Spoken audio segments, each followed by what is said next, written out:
Hola, el Todopoderoso les bendiga. Bienvenidos, bienvenidas. Somos GC Internacional y estamos una vez más acá para compartir con ustedes algo del conocimiento que Dios nos ha entregado. Estamos trabajando las epístolas de la prisión, las epístolas paulinas, y de ellas estamos trabajando las epístolas de la prisión, ¿correcto? Que son Colosenses, Filemón, Efesios y Filipenses. Y hoy vamos a trabajar con precisamente una introducción general al libro de los Filipenses. Pero antes de eso vamos a orarle al Señor y a decirle gracias porque nos permite estar aquí para alabar y bendecir su nombre santo. Padre, gracias te damos por tu bondad, por tu misericordia, por tu amor y cuidado. Gracias te damos, Señor, por este tiempo, porque nos amas y nos bendices. Gracias te damos, Señor, por la oportunidad que nos das de estar, Señor amado, en este lugar, exaltando, glorificando tu nombre santo, Señor. Oramos, maravilloso Dios, por esta oportunidad que nos das, Señor, de hablar de la gloria de tu palabra, Señor. Es una bendición, Padre Santo, hablar de tu palabra, de tu mensaje, Señor amado.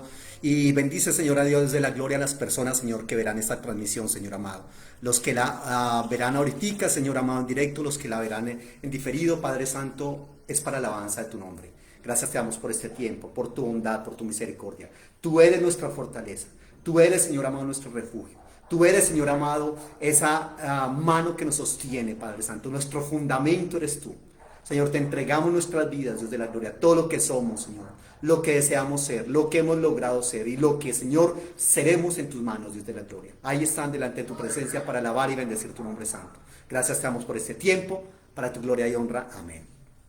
Vamos a estar trabajando, como les comento, con el libro de Filipenses, ¿correcto? Estamos haciendo una serie de sermones con las introducciones generales a los libros del Nuevo Testamento, y vamos en este caso con el libro de Filipenses, que reitero es una de las cartas de la prisión que escribe Pablo, correcto, reitero, junto con otras cartas que le mencionaba allí, por ejemplo, como Colosenses, Filemón, Efesios y Filipenses, correcto, y esas son las 4 cartas de la prisión. ¿Y qué está pasando con Filipenses? Bueno, la carta de Pablo a los filipenses pues está dedicada a una iglesia que se llama la iglesia de Filipos. Y Filipos está en una ciudad que recibiera también el nombre del fundador. ¿Quién fue el que fundó esa ciudad? Felipe de Macedonia, o Filipo de Macedonia, que es el papá de Alejandro Magno, ¿correcto? Y la iglesia de Filipo fue esa primera comunidad de Jesucristo que Pablo fundó en la Europa Oriental. Esa fue la primera iglesia fundada por Pablo allí en la Europa Oriental, y esa historia nos la cuenta el libro de Hechos. Recordemos que Hechos es un libro que va a hablar de Pablo mucho, correcto, de lo que él está haciendo allí. Y allí en Hechos capítulo 16, Lucas da detalles importantes respecto a Filipo. Una de esas es que es obviamente una provincia del Imperio Romano, ¿correcto? Es una provincia de Macedonia que pertenece al Imperio Romano y por lo tanto es una colonia romana.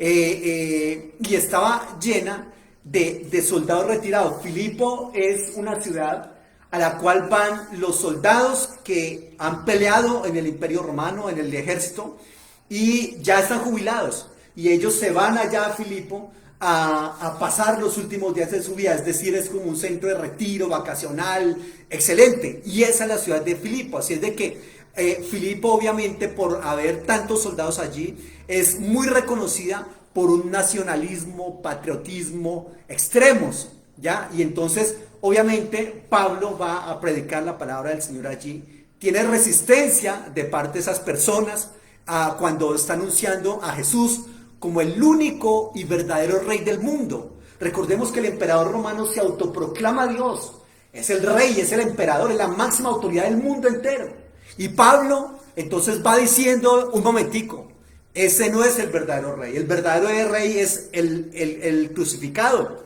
Y allí pues obviamente va a encontrar una resistencia bastante fuerte por esa parte, porque hay un orgullo local que se deja ver en toda la historia de Filipo y de los hombres que presentan allí quejas a las autoridades de ese lugar, porque Pablo y los socios de Pablo, es decir, los cristianos, están haciendo estorbo, están enseñando cosas que no están de acuerdo a las leyes y a las normas del Imperio romano, ¿correcto? Entonces a eso es parte de la incomodidad allí y de la persecución de Pablo en ese lugar.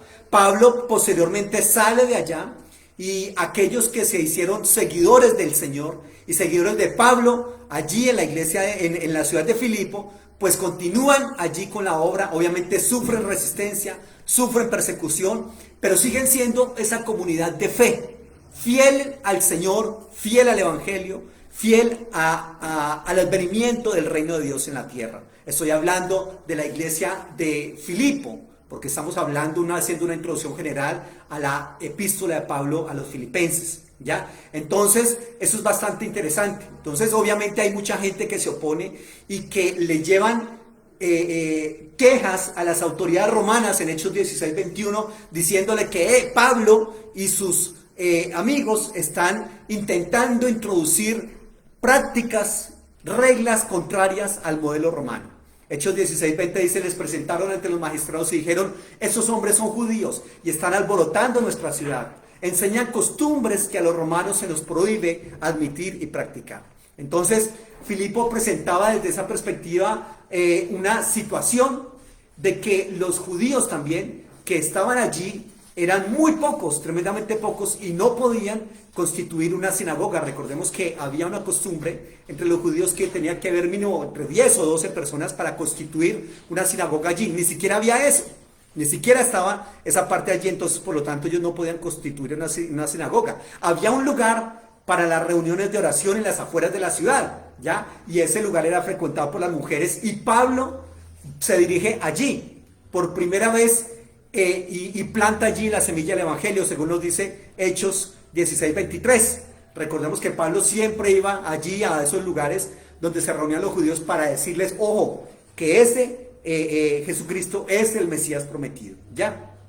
Obviamente la mayoría de judíos no le aceptaban a Pablo eso, de tal manera que Pablo terminó siendo el apóstol de los gentiles, como nosotros sabemos. Entonces la mayor parte de la comunidad cristiana que se constituye en la iglesia, en Filipo, pues obviamente era gentil. Recordemos que en ese momento la sociedad se dividía entre gentiles, ¿correcto?, y judíos. Algunos de esos judíos aceptaban a Jesucristo como el Mesías, como el Salvador, y otros que no. Pero la mayoría de veces Pablo fue a trabajar y a enseñarle a los gentiles. Entonces, Lucas es bastante significativo en que cuenta siempre todas esas historias que tienen que vivir Pablo y su gente, ¿correcto? Y no hace mención a la oposición proveniente de fuentes judías aquí en Filipo.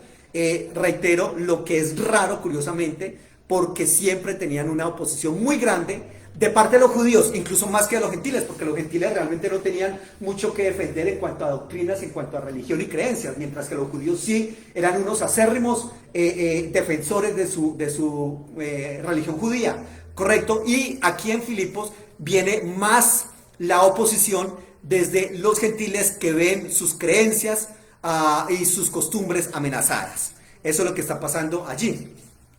Entonces, Lucas, al parecer, cuando Pablo termina allí la misión en la iglesia de Filipenses, parece que Lucas se queda allí en la ciudad y ayuda a ese pequeño grupo de creyentes que ha creído en el Señor, ¿ya? Entonces, obviamente, es muy posible que Lucas sea también un gentil y le hacía muy apto para este rol de pastorear también a gente gentil allí.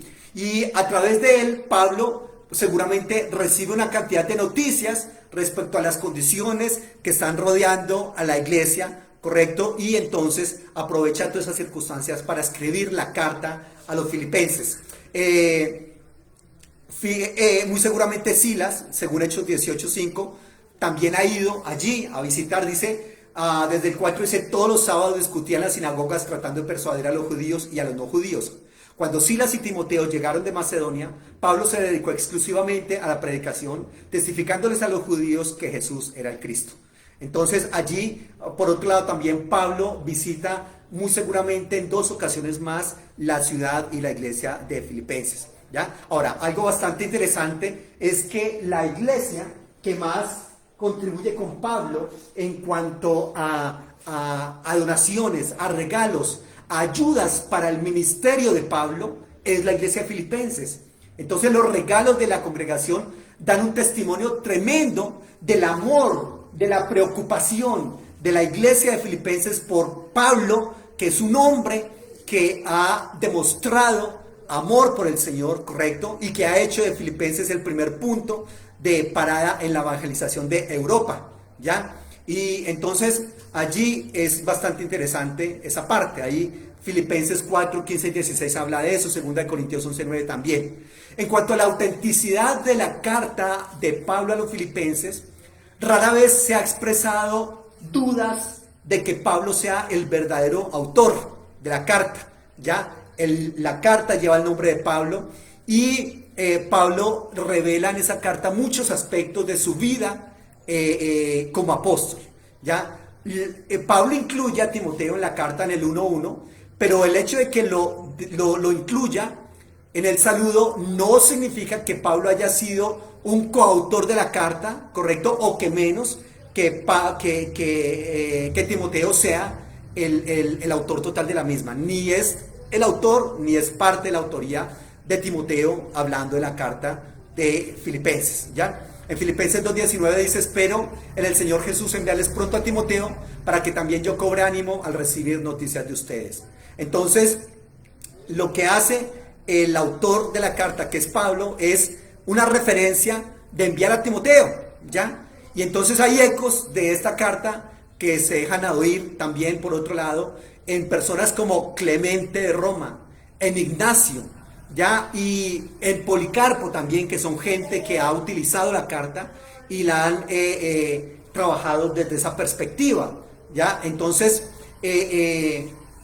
ahora, por otro lado también Pablo parece que escribió otras cartas también desde allí. Filipenses capítulo 3 versículo 1 dice: por lo demás, hermanos míos, alégrense en el Señor. Para mí no es molestia volver a escribirle lo mismo y a ustedes les da seguridad. Cuídense de esos perros, cuídense de esos que hacen el mal, cuídense de esos que mutilan el cuerpo. Entonces, aquí lo que Pablo pretende es que muy seguramente hubo una correspondencia mucho más extensa, no solamente una carta del apóstol Pablo a los filipenses, sino que hubo más cartas, que infortunadamente no las tenemos allí, pero que seguramente sí se las escribió según este testimonio aquí. Por otro lado también, en cuanto a la autenticidad de la carta, los cánones de Marción, los cánones de Muratori, todos estos días que he estado enseñando las cartas paulinas, les hablo de los cánones de Marción y Muratori, que son cánones que existían con una lista de libros que se consideraban inspirados por Dios, canónicos, ¿correcto? Y entonces, tanto Marción como Muratori también va a exponer esto de parte de estos personajes. Y también hay otros personajes, aparte de estos, en los siglos segundo y tercero, que mencionan a Pablo como autor de la carta. ¿Cuál es la ocasión? ¿Cuál es el propósito de la carta de Pablo a los filipenses? Resulta que en la carta se menciona a un caballero que se llamaba Epafrodito.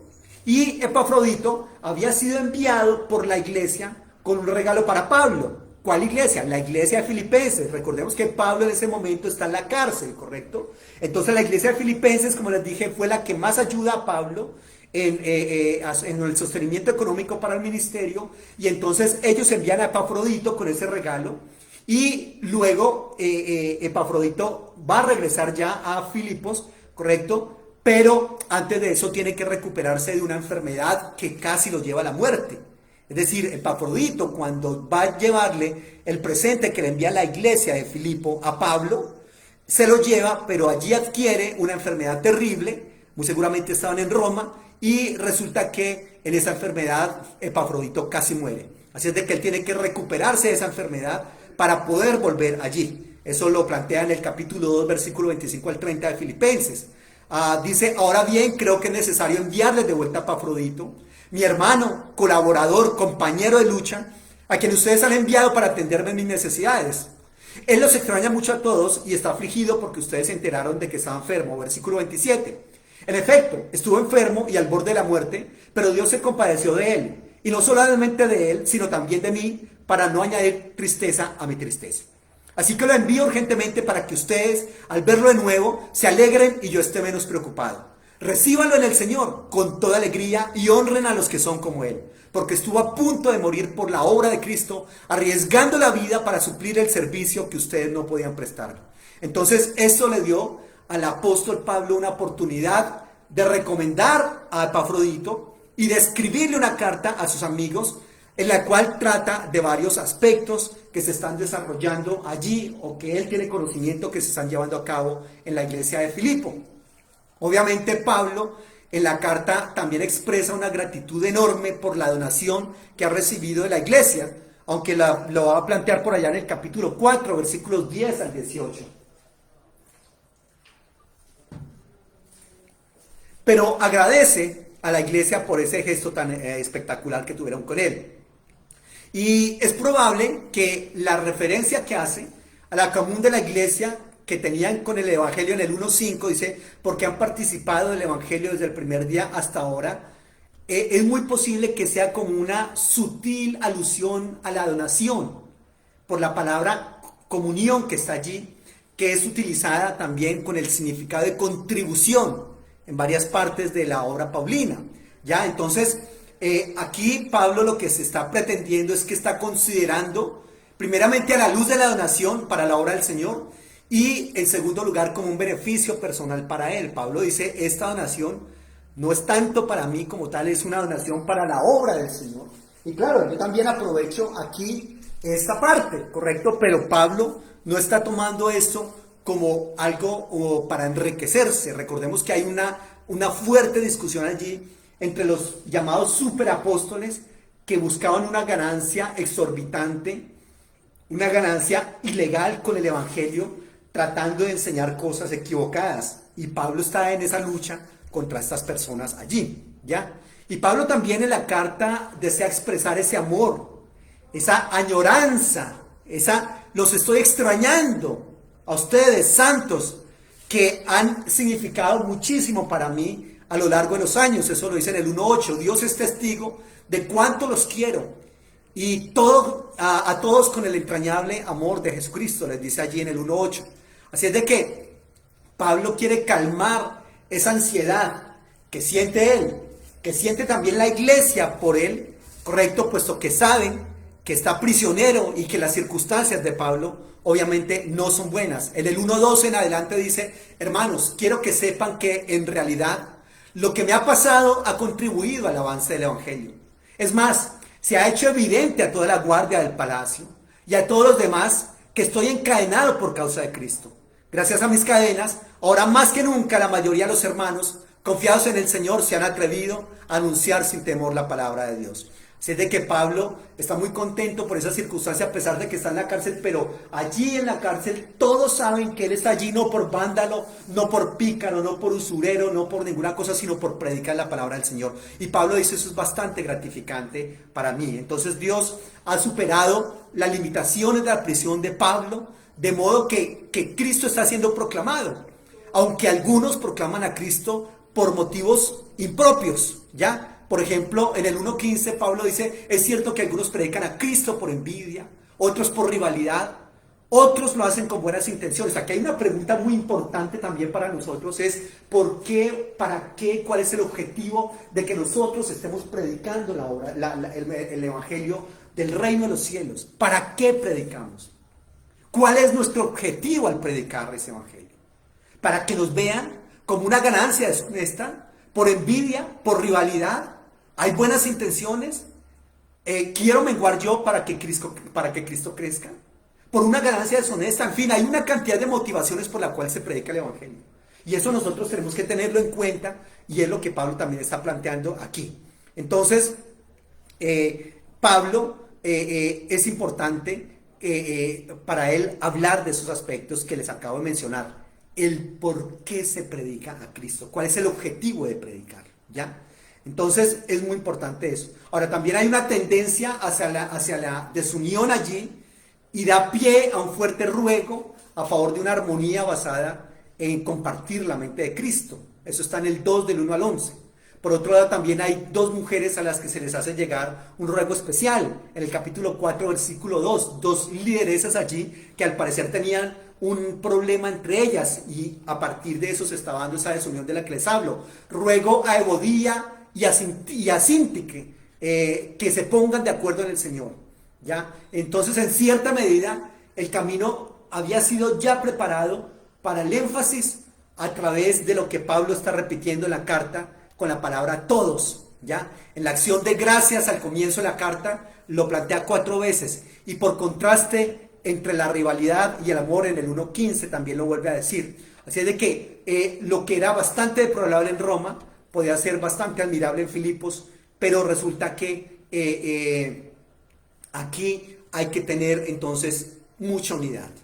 Ojo con la unidad, porque hay rivalidades entre ustedes, ¿ya? Se formulan también varias advertencias en contra de los propagandistas judaizantes. Mire que la inmensa mayoría de la obra paulina habla muchísimo en contra de los judaizantes. Ojo con ese tema. Aquí es un aspecto que nosotros tenemos que trabajar permanentemente, porque se habla muchísimo de los grupos judío-mesiánicos en la actualidad. Y no podemos meter a todos los grupos judío-mesiánicos en un solo paquete, porque cada uno tiene particularidades. Pero aquí volvemos a lo mismo. Si usted piensa que volver a los rudimentos del judaísmo primitivo lo va a acercar más a Dios, no es así. Tenga cuidado con eso. No es observando las leyes, las reglas, las fiestas judías que vamos a entrar al reino de los cielos. No es necesario, y eso es lo que Pablo está diciendo también allí. Entonces, allí en el 3:12 en adelante dice: cuídense de esos perros, cuídense de esos que hacen el mal, cuídense de esos que mutilan el cuerpo, porque la circuncisión somos nosotros, los que por medio del Espíritu de Dios adoramos. Nos enorgullecemos en Cristo Jesús y no ponemos nuestra confianza en esfuerzos humanos. Entonces aquí es un ataque frontal de Pablo contra los judaizantes. Los que dicen: ojo, hay que circuncidarse, hay que guardar el Shabbat, hay que hacer una cantidad de cosas porque así vamos a estar más cerca de Dios, y más correctamente teológicamente no. No es así. Si usted quiere guardar el Shabbat, guárdelo. Eso es problema suyo y eso es decisión suya. Allá usted con Dios. Pero que usted piense que por guardar el Shabbat y no el domingo va a estar más cerca de Dios, va a estar más correcto teológicamente, y que si no lo guarda va a ser condenado, está equivocado. Ojo con eso. No, tenemos que colocar las cosas en su orden, en su debido momento y lugar, ¿correcto? Entonces, por otro lado también hay otro grupo, pero ya este reproche de Pablo hacia otro grupo es más suave. Los perfeccionistas, los que se hallan entre la fila de los santos y se creen perfectos ya, se creen que ya lo lograron todo. En el 3:15 dice: así que escuchen ustedes los perfectos. Todos debemos tener este modo de pensar. Y si en algo piensan de forma diferente, Dios le hará ver esto también. Aquí, entonces, en todas las iglesias también hay esa cantidad de personas que son como que consideran que ya están levitando. Esos no pecan, esos no tienen malos pensamientos, esos cuando sudan ni siquiera huele a sudor, o sea, ni siquiera tienen que ir al baño, ojo con eso. O sea, todos estamos en un proceso. Y entre más santos nos creamos, entre más justos nos creamos, entre más cerca de Dios nos creamos, es porque más lejos de Dios estamos. Y eso es lo que Pablo quiere decirle aquí a estos perfectos allí de la iglesia de Filipos, ¿ya? Y luego el lenguaje se vuelve mucho más severo cuando habla de los sensualistas y materialistas. En el 3:18 y 19, como he dicho a menudo, y ahora lo repito hasta con lágrimas, muchos se comportan como enemigos de la cruz de Cristo. Su destino es la destrucción, su Dios es el estómago, y se enorgullecen de lo que es su vergüenza. Solo piensan en lo terrenal. Y finalmente, el apóstol Pablo escribe también para animar a los lectores en la conducta y la vida cristiana. ¿En qué los anima? En el sufrimiento, en el 1:27 al 30. En el testimonio, en el 2:16. En el cultivo de la alegría y de la paz, en el 4, del 4 al 7. En los pensamientos altos y santos, en el 4:8. Entonces, a unirse también, imitando al apóstol Pablo en la carrera que le está llevando adelante. Pablo dice que eso tiene que ver con el supremo llamamiento que tienen en el Señor. Eso está en el capítulo 3, del 13 al 17. Y allí entonces Pablo motiva a estas personas en todo eso. La carta del apóstol Pablo a los filipenses tiene varias características. Por ejemplo, una característica es que la carta es tremendamente personal. Es un rasgo que queda subrayado en este escrito porque Pablo habla en primera persona. Unas 52 veces en primera persona, que eso es mucho más de lo que Pablo acostumbra a hacer en sus escritos. Y en la carta de Pablo a los filipenses, básicamente lo que ha hecho Pablo es como reunir una cantidad de ensayos cortos de diferentes temas, reflexivos, correcto, y todo gira con un centro de gravedad que es el poema del capítulo 2 que ahorita leeremos. Una segunda característica de la carta es el énfasis cristocéntrico de la misma. Es bastante notable, ya que aún en lo personal, Pablo queda también subordinado al Cristo del que le está predicando. Y entonces Pablo dice en el 1:21, para mí el morir es Cristo, para mí el vivir es Cristo y el morir es ganancia. Una tercera característica de la carta de Pablo a los filipenses es que la enseñanza doctrinal es mínima cuando se compara con otras cartas del apóstol. Ya, básicamente lo que Pablo quiere hacer en la carta a los filipenses es enseñar aspectos prácticos, aspectos que se deben llevar a cabo en la vida, en la cotidianidad. Ya, eso está en el 2 del 5 al 11, en el 3 del 9 al 11, en el 3, 20, 21. Y entonces aquí les vuelvo a mencionar ese poema de Pablo en el 2 del 5 al 11, lo que se conoce como el himno cristológico. Y ese poema recuenta artísticamente toda esa historia de la encarnación de Jesucristo como el Mesías, su vida, su muerte, su resurrección, la exaltación de la cual Jesucristo es objeto por parte de Dios, según dice Pablo. Una cuarta característica de la carta es que las mujeres son especialmente reconocidas por su labor, correcto, aunque también se les llama la atención por lo que estaban haciendo. Y también la preocupación que tiene la iglesia por el bienestar y por la comodidad de Pablo, que está manifestada desde el principio por Lidia, según dice Hechos 16, 15 y 40. Y más tarde por las donaciones que la iglesia de Filipo le envía a Pablo, correcto, y que muy seguramente son las mujeres las gestoras de toda esa situación.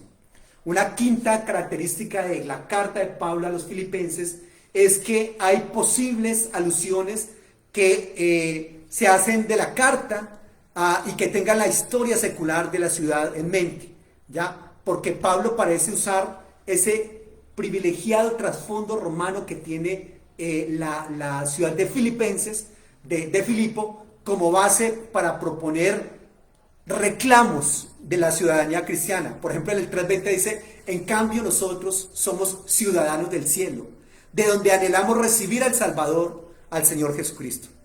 En sexto lugar, otra característica es que hay una singular inclusión de supervisores, de diáconos, en el saludo que Pablo tradicionalmente da en sus cartas. Y eso muy seguramente puede deberse a la participación en la supervisión de la tarea de juntar y de enviar donaciones que Pablo había recibido. También, por otro lado, hay que reconocer que, como les dije, la ciudad de Filipo estaba llena de gente que pertenecía al ejército, ¿correcto? Es decir, había una organización bastante interesante y muy seguramente Pablo, también haciendo alusión a eso, menciona a muchos diáconos y supervisores allí. Una séptima característica de la carta es que se ha pensado que esa enseñanza ética del capítulo 4, versículo 8, se refiere a algo de la filosofía estoica. Pablo era bastante simpatizante con la filosofía estoica y también lo que se plantea en el 4, 11 y 12. Miren lo que dice allí en el 4, 8. Por último, hermanos, considero bien todo lo verdadero, lo respetable, lo justo, todo lo puro, todo lo amable, todo lo digno de admiración, en fin, todo lo que sea excelente o merezca elogio. Considérenlo bien, dice Pablo, ¿ya? Y en el 4, 11 y 12 dice, no digo esto porque esté necesitado, pues he aprendido a estar satisfecho en cualquiera sea mi situación. Si sé lo que es vivir en la pobreza, sé lo que es vivir en abundancia, he aprendido a vivir en todas y cada una de las circunstancias, tanto a quedar saciado como a pasar hambre, a tener de sobra como a sufrir escasez. Entonces, esos son conceptos que son propios de la filosofía estoica y que Pablo retoma aquí, rescata y lo menciona allí en la carta a los filipenses. Entonces, eso es una dependencia que revela un generoso aprecio por los aspectos más nobles de la filosofía estoica. Y también cuadra bastante bien con la avanzada edad de Pablo, con la residencia de Pablo en Roma, ya donde también la influencia estoica es bastante fuerte. Una octava característica de la carta de Pablo a los filipenses es que hay varias palabras que se destacan allí en la carta y que son claves para entender el pensamiento de Pablo en la carta. Una es, por ejemplo, evangelio, que es usada 9 veces. Todo es visto aquí en la carta a la luz del evangelio, ¿ya? Desde el regalo que le envían los filipenses a Pablo en el 1.5 o desde su propia aflicción en el 1.16. En el 1.5 dice, porque han participado en el evangelio desde el primer día hasta ahora. Aquí Pablo no toma esa contribución y dice, uy caramba, me voy a poder comprar la ropa porque estoy mal de ropa. Debería, aunque también es su derecho, ¿correcto? Pablo dice básicamente, esto es espectacular, porque acá la cosa funciona de maravilla, ¿correcto? Y esta donación que ustedes me traen, pues entonces va a contribuir para el evangelio, para la extensión del evangelio, ¿correcto? Y recordemos que Pablo está en la prisión, pero Pablo en la prisión analiza todo eso y dice, pues esto es espectacular, la verdad estoy contribuyendo con la obra del Señor. En el 1.16 dice, estos últimos lo hacen por amor, pues saben que he sido puesto para la defensa del evangelio. Reitero, todo lo que Pablo tiene en su vida, lo que le sucede, todas sus experiencias, Pablo las equipara siempre con el evangelio, ¿ya? Otro término allí es el verbo pensar. En el griego es el verbo logizomai, que es un verbo de ponente, y Pablo lo usa 10 veces en esta carta, lo que es mucho más que en cualquier otra carta, ¿ya? Otros términos también importantes en la carta son, por ejemplo, salvación, comunicación, gloria, ¿ya? Entonces, son palabras claves para estudiar más profundamente la carta de Pablo a los filipenses. También está el verbo regocijarse, 9 veces. El sustantivo gozo, 5 veces en la carta, ¿ya? Entonces, Pablo, les muestra que eso es lo que él anhela para sus amigos, por sobre casi todas las cosas, ¿ya? Entonces, es bastante importante y aquí también vislumbramos algo muy importante y es lo que Pablo considera éxito como pastor. Todo ese sufrimiento, todo lo que ha pasado, todas las privaciones, todo Pablo lo considera como éxito en su labor pastoral allí. Y entonces Pablo es muy capaz de comunicar esa fuerza desde la distancia, ¿correcto? Porque eso también es parte del éxito suyo, personal, individual como cristiano.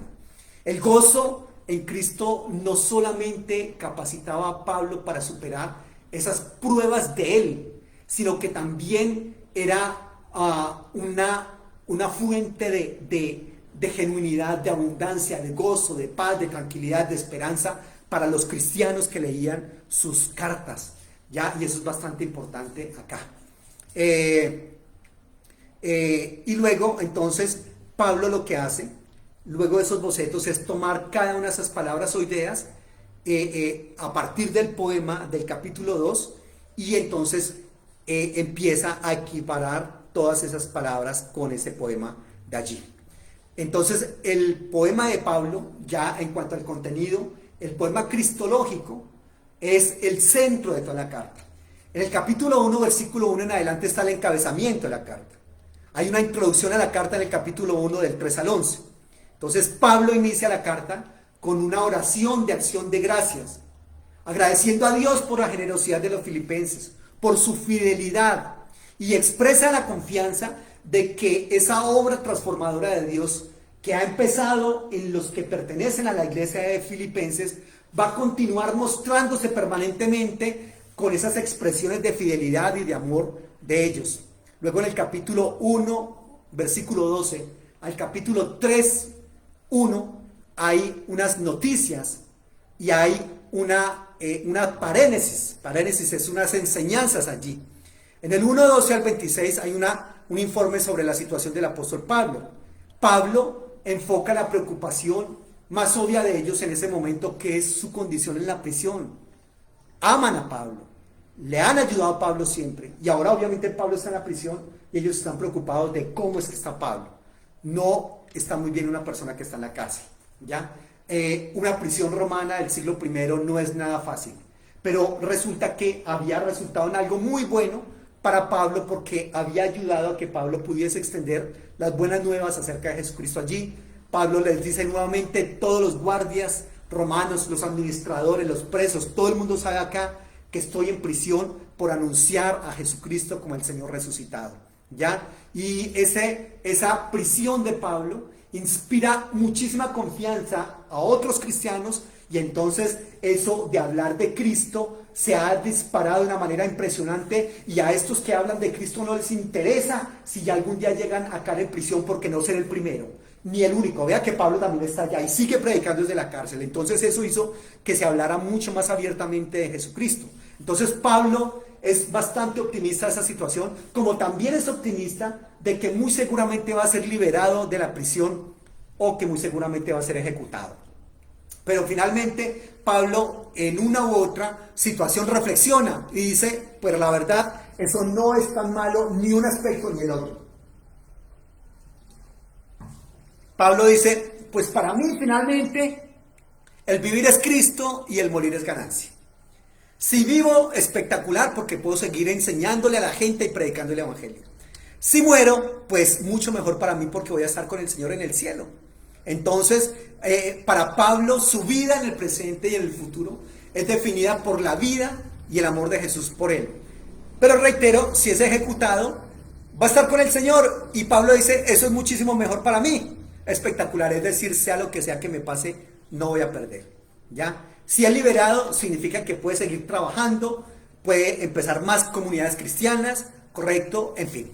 Entonces Pablo no se deja cargar por esa parte de allí. Morir por Jesucristo no es un sacrificio para Pablo, con gusto lo hago. Y entonces continúa de esa manera así. Luego en el capítulo 1, versículo 27 al 2:18, hay unas exhortaciones a la unión y a la concordia de la comunidad. Y luego Pablo vuelve a plantear allí a los filipenses y les exhorta a participar del ejemplo de Jesucristo, pensando de la misma manera que él. Él dice: muchachos, ojo, ustedes me conocen, ustedes saben cómo pienso yo, piensen igual que yo. Entonces les dice que las vidas como ciudadanos, sus vidas como ciudadanos deben ser bastante consistentes con las buenas nuevas del Mesías. Ustedes tienen que vivir igual como vivió Jesucristo, ¿ya? Esos cristianos de la iglesia de Filipenses vivían en un semillero de patriotismo romano. Por lo que les comento, había una cantidad de soldados allí, pero la manera de vivir de esos cristianos no debía ser moldeada de acuerdo con las enseñanzas y las instrucciones del Imperio Romano, sino las instrucciones del Rey Jesucristo. Y eso podría traer persecución para ellos, obviamente. Pero ellos no tenían por qué temer, por sufrir, por estar asociados con Jesucristo, porque esa es la manera de vivir la historia de Jesús mismo. ¿Van a sufrir? Mijo, normal. Jesucristo sufrió, yo también estoy sufriendo. Todo el que se meta con este asunto del Evangelio del Reino tiene que sufrir, ¿ya? Entonces, mire qué curioso es y qué diferencia con lo que se plantea en la actualidad, que en la actualidad estamos nosotros siempre evitando el sufrimiento por causa de Cristo, obviamente. Ya, no, Pablo dice: eso es normal. Estamos aquí viviendo en esta situación, ¿ya? Y todo eso lleva a Pablo al poema del capítulo 2 que le he mencionado varias veces, y que ese poema está lleno de ricos ecos de pasajes del Antiguo Testamento, de la historia de Adán, de su rebelión en Génesis del 1 al 3, de los poemas del siervo sufriente del libro de Isaías. El himno cristológico del 2, del 6 al 11 dice: hayan ustedes la actitud que hubo también en Cristo Jesús. Él, siendo por naturaleza Dios, no consideró el ser igual a Dios como algo a que aferrarse. Por el contrario, se rebajó voluntariamente, tomando la naturaleza de siervo y haciéndose semejante a los seres humanos. Y al manifestarse como hombre, se humilló a sí mismo y se hizo obediente hasta la muerte, y muerte de cruz. Por eso Dios lo exaltó hasta lo sumo y le otorgó el nombre que está sobre todo nombre, para que ante el nombre de Jesús se doble toda rodilla, en el cielo, en la tierra y debajo de la tierra, y toda lengua confiese que Jesucristo es el Señor, para gloria de Dios Padre. Ese poema es digno de memorizarse, se los recomiendo y me desafío a mí mismo y a ustedes para que lo memoricemos entendiendo cada uno de los significados de él. Esa es una hermosa versión condensada de la narrativa del Evangelio. Antes de volverse humano, el Mesías existía en un estado de gloria e igualdad con Dios. Eso se llama la preexistencia de Cristo en la cristología. Y a diferencia de Adán, quien trató de alcanzar la igualdad de Dios, recuerde cuando la serpiente le dice, sabe Dios que el día que consuman de ese fruto serán igual a Dios. Y entonces Adán y Eva quieren ser iguales a Dios. A diferencia de eso, Jesucristo no. Jesucristo lo que quiere hacer es rebajarse.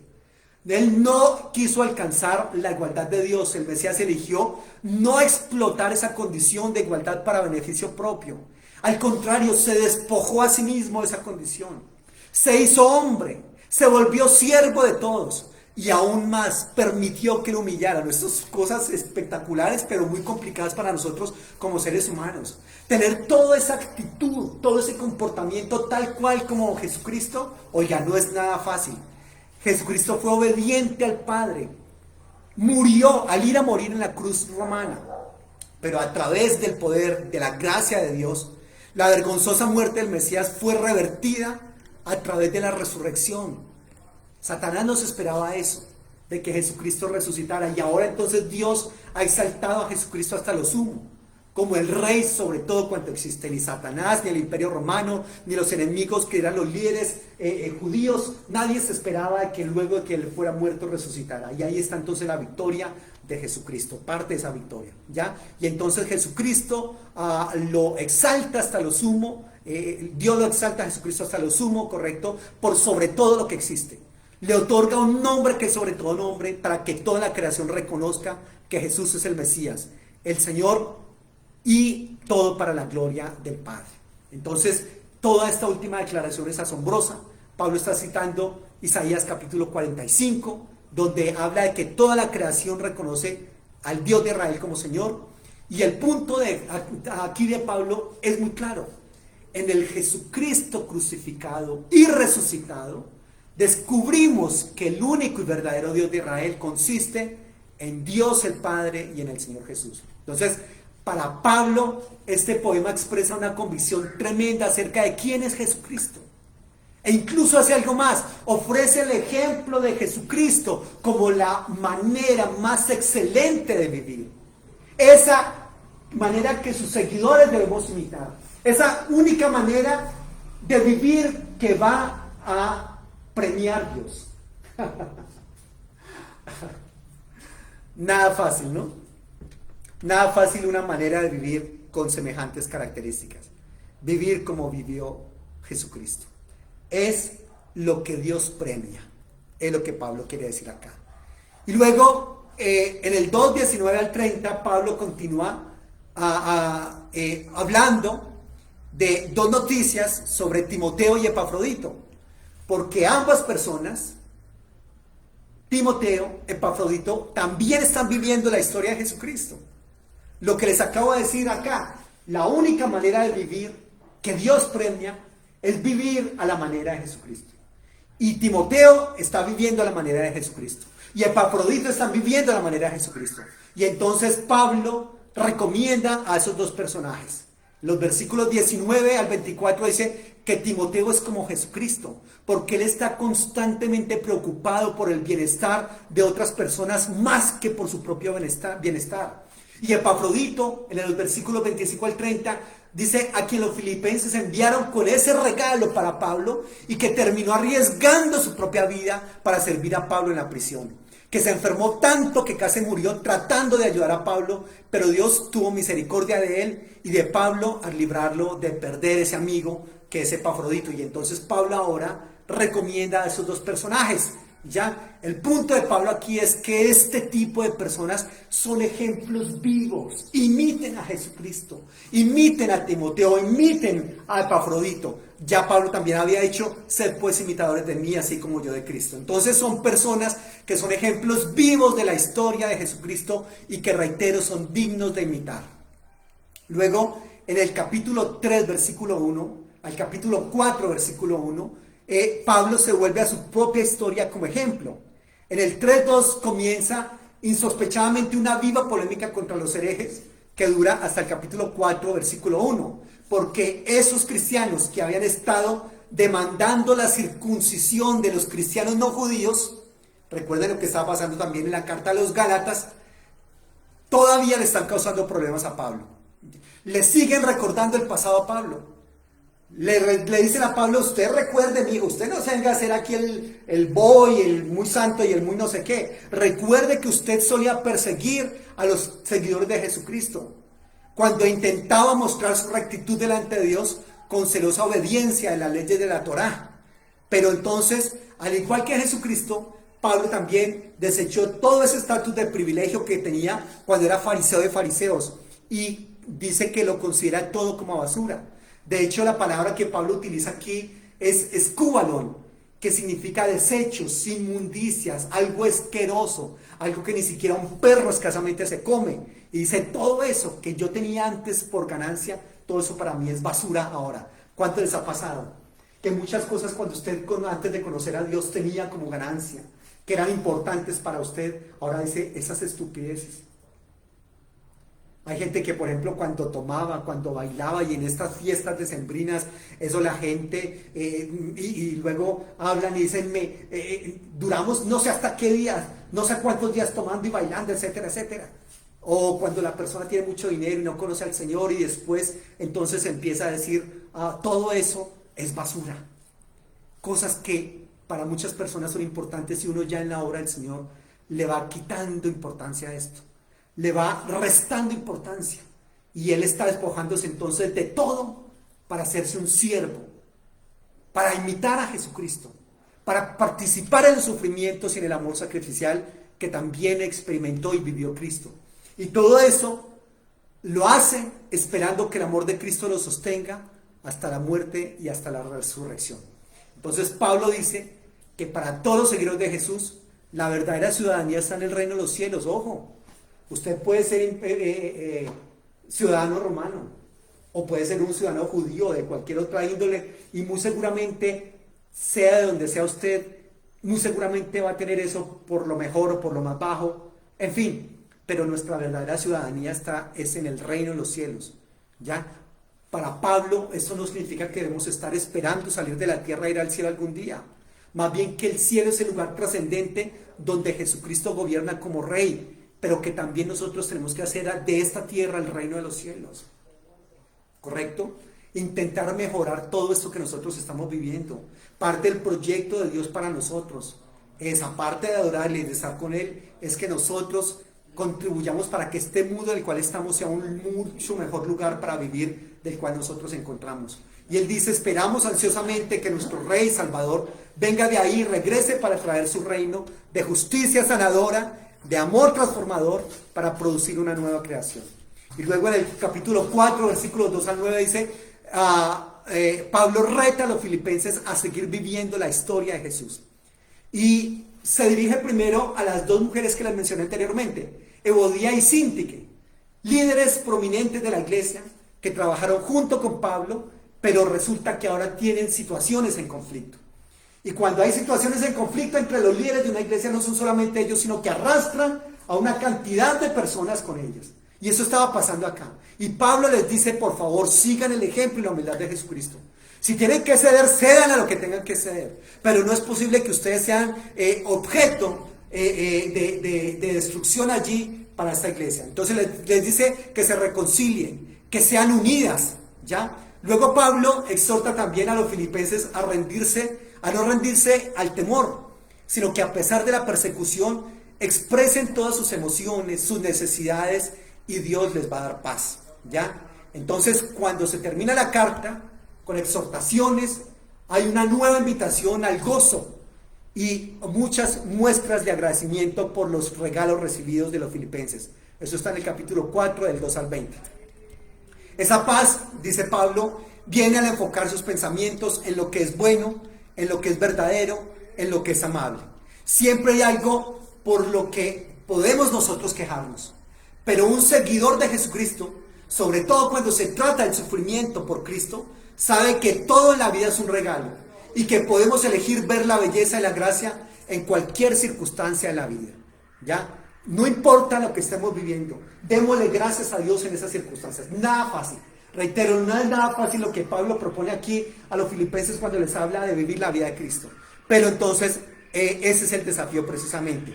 Y en el capítulo 4, del 10 al 23, hay unos saludos y unos deseos de gracia que van a rematar la carta de Pablo a los filipenses, ¿correcto? Y posterior conclusión de Pablo. Pablo agradece una vez más por el regalo sacrificial de los filipenses. Quiere que sepan que sus prisiones, sus tiempos de pobreza, no son verdaderas dificultades para él. De hecho, se convirtieron en los mejores maestros de Pablo, mostrándole que no importan sus circunstancias, que Pablo ha aprendido el secreto del contentamiento y que la simple dependencia de aquel que lo fortalece, ya eso lo lleva y lo sostiene. Pablo ha llegado a ver su propio sufrimiento como una participación en la historia de Jesús. Así es de que la carta a los filipenses nos da un vistazo único en el corazón y en la mente de Pablo y la manera que tiene él de ver a Dios, a Jesucristo, su propia vida, el Evangelio y a los demás. Ya Pablo veía su vida entera como una representación de la historia de Jesucristo. Y en esa carta se puede sentir la conexión cercana de Pablo con Jesucristo.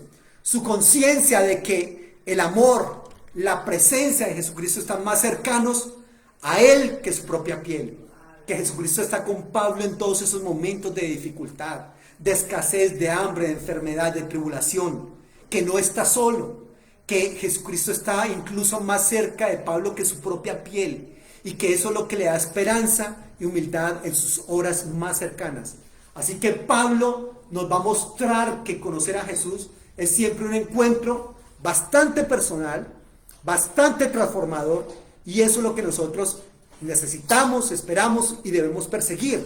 Ese encuentro personal y esa transformación para hacer de nosotros cada vez mejores seres humanos, ¿ya?